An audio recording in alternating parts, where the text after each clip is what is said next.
Pakistan peoples party इस time पर इत्तेहादी PMLN की हुकूमत की इत्तेहादी सबसे ज्यादा प्रॉब्लमैटिक सिचुएशन यहां बनी हुई है, क्योंकि पीपल्स पार्टी के अगर तो वोट्स आ जाते हैं PMLN के पास तो फिर तो किसी और की जरूरत ही नहीं होगी। हमारे साथ हुमायूं खान साहब मौजूद है, जनरल सेक्रेटरी है पाकिस्तान पीपल्स पार्टी के।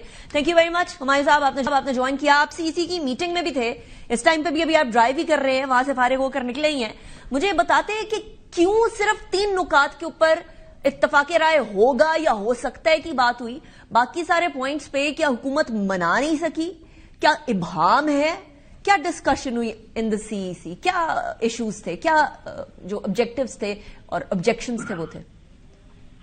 देखिए जी, रात को आपको खैर वो मिल गई होगी खबर कि चेयरमैन साहब ने प्रेस कॉन्फ्रेंस में जो 3 नुकात थे, पहले वाले जो 243 वाला था कि वो डिसीजन हो गया था हमारा और CEC एग्री कर गई थी, और साथ नेशनल फाइनेंस कमीशन और हमारी जो प्रोविंशियल ऑटोनॉमी 18th अमेंडमेंट की बात थी, तो पीपल्स पार्टी ने क्लियरली उसको रिजेक्ट किया कि नहीं, ये तो सूबों के हकूक की बात है, हम इस पे कोई कंप्रोमाइज नहीं करेंगे।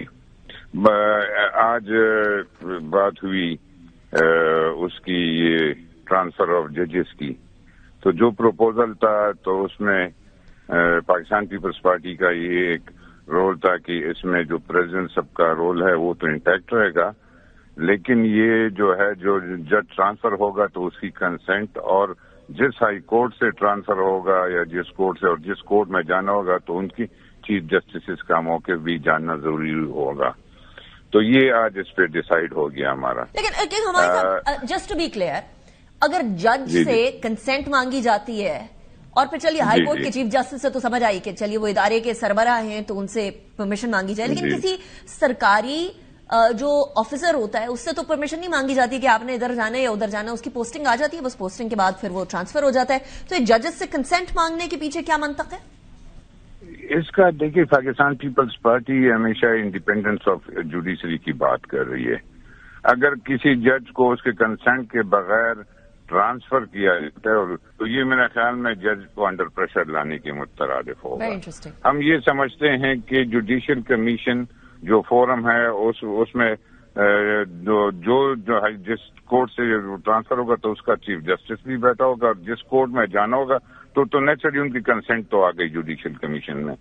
लेकिन जज को आप अपनी मर्जी के खिलाफ, ये तो फिर गवर्नमेंट हर वक्त उसको अंडर प्रेशर लाएगी।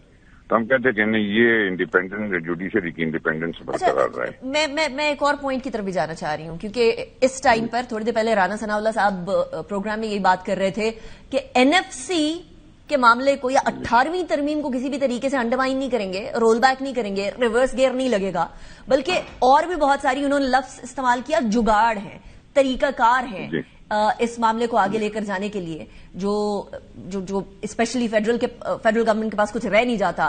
डिफेंस का बजट होता है एक आधी और चीज, बस उसके बाद खत्म हो जाती है सारी सिचुएशन। तो वो कह रहे थे और भी तरीकाकार है, उसके लिए 18वीं तरमीम को डिस्टर्ब करने या NFC को डिस्टर्ब करने की जरूरत ही नहीं है। तो अगर वो ऐसी तजवीज ले आते हैं आप लोगों के सामने तो वो कबूल होगी आप लोगों को? देखिए जी, आप इस अमेंडमेंट को आपको पता होगा कि कल भी central executive committee of the party रात को 1 बजे तक इसको डिबेट कर रही थी, और आज भी हम बैठी रही हैं। पाकिस्तान में CEC की मीटिंग हुई और अभी खत्म हुई।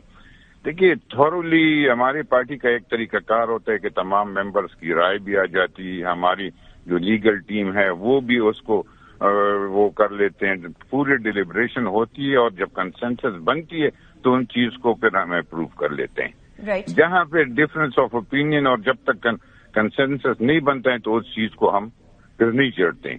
अब ये 18th अमेंडमेंट की बात है तो फेडरल गवर्नमेंट के साथ ये भी तरीका है कि वो अपनी रेवेन्यू जनरेशन के लिए कोई और तरीकेकार सोचें। हम तो चाहते हैं कि फेडरल गवर्नमेंट के साथ अब उनकी किटी में हो पैसे, लेकिन FBR या उनकी रेवेन्यू डिपार्टमेंट जो है ना वो कोई और तरीकाकार सोचें और प्रपोजल लाएं तो उस पर बात हो सकती है। लेकिन जहां तक 18 आप देखिए, NFC अवार्ड पिछली दफा जो था वो 18th अमेंडमेंट से पहले हो चुका था।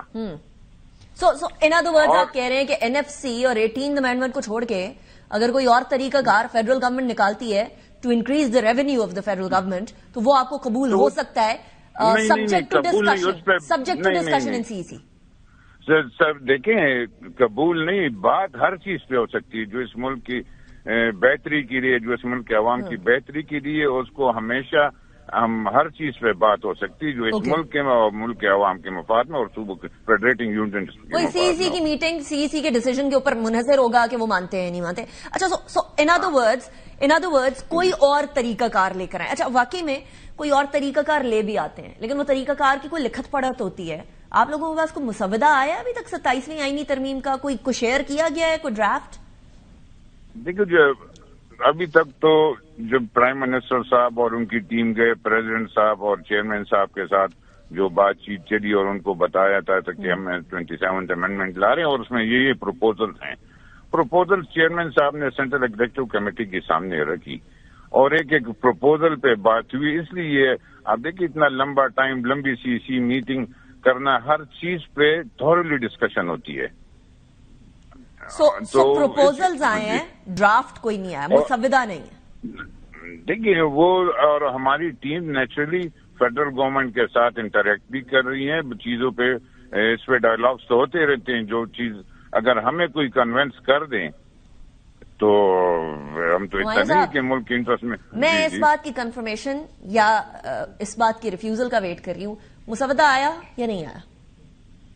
مسودہ ابھی تک ہمیں نہیں ملا، اس پہ ڈسکشن باقی ہے. میرے خیال میں جتنا مسودہ چیئرمین صاحب کو اسی وقت وہ کیا تھا، ابھی مجھے یہ ہماری ٹیم کو زیادہ پتا ہوگا جو ہماری کمیٹی ان کے ساتھ ڈائیلاگس میں وہ ہیں. ٹھیک ہے نا جی؟ صحیح. اچھا ہمارے صاحب الٹیمیٹلی مجھے یہ بتا دیجیے گا کہ آج جو سی سی کی ملاقات تھی اور کل بھی جو سی سی کی ملاقات تھی، اچھی خاصی ساری چیزیں تھورولی بڑی ڈسکس ہوئی ہیں اس کے اندر. ایک ایسا پوائنٹ جو کہ بہت ہی زیادہ بون آف کنٹینشن بنا ہو، کوئی میں نے سنا ہے کہ کوئی 2-3 ایسے پوائنٹس تھے جن کے اوپر پیپلز پارٹی کی سی سی کے اندر ایسی ڈسکشن ہوئی کہ اس کو تو اسٹریٹ فارورڈلی سنتے ہی ریجیکٹ کر دیا گیا. وہ ذرا بتائیں گے کہ کیا اندر کے احوال تھے؟ دیکھیے جی ہماری ڈسکشن جو ہوئی ہے ایک میجسٹریسی پہ ہوئی ہے جو اس پہ کوئی یونانیمس وہ نہیں آیا، رائے نہیں آئی. یہ جو میجسٹریٹ اچھا یہ کانسٹیٹیوشنل کورٹس کی بات ہوئی. ہم کہتے ہیں کہ یہ چارٹرڈ آف ڈیموکریسی میں ہے اور لیکن چارٹرڈ آف ڈیموکریسی میں اور بھی بہت چیزیں ہیں. ان سب کے ساتھ مل کے چارٹر آف ڈیموکریسی اللہ مغفرت نصیب کرے شہید محترمہ بے نظیر بھٹو صاحبہ اور میاں نواز شریف صاحب کے درمیان، دونوں پارٹیز کے درمیان ہوئی تھی. تو ہم چاہتے ہیں کہ جو چیزیں بھی چارٹر آف ڈیموکریسی میں ان سب کو کنسیڈر کیا جائے اور اس امینڈمنٹ میں ہم شامل کروا دیں.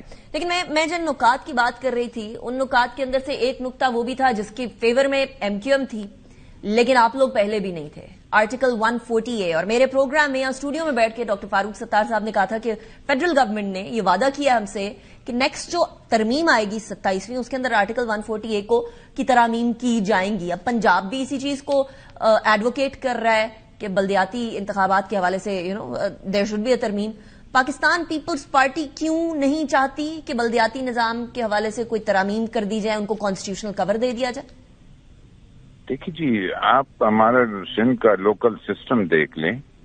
سندھ میں لوکل باڈیز الیکشن بھی ہوئے اور شکر الحمدللہ بڑے اچھی طریقے سے وہ کام بھی کر رہے ہیں اور ان کے اختیارات بھی حاصل ہیں. آپ کراچی کا میئر ہے، باقی صوبوں سے آپ کمپیئر کر لیں تو سندھ میں تو بہت ہے. لیکن اگر کوئی کسی چیز کی گنجائش ہو تو امپروومنٹ از آلویز دیئر. اگر کسی چیز کی گنجائش کہ اگر تو آپ لوگوں کا نظام آپ کے بقول بڑا اچھا چل رہا ہے، چلیے مانا ہو سکتا ہے پنجاب کا ہمارا نظام ہمارے بقول بڑا اچھا چل رہا ہے، کے پی کے کہہ کہ ہم نے بلدیاتی نظام بڑا اچھا کر دیا، ایوریبڈی کین کلیم، بٹ کیا اس کو کانسٹیٹیوشنل کور مل جائے تو اس کے اندر کوئی قباحت ہے؟ یہ لوکل باڈیز تو پروونشل سبجیکٹ ہے نا. Yes but unfortunately N F C کے بعد پی ایف سی نہیں مل سکا نا ہمایوں صاحب. جی ہم یہی چاہتے ہیں کہ پی ایف سی ہو. یہ ہمارے آج اس میں ہماری بات ہوئی کہ پی ایف سی ہو اور ہر ڈسٹرکٹ کو اس کے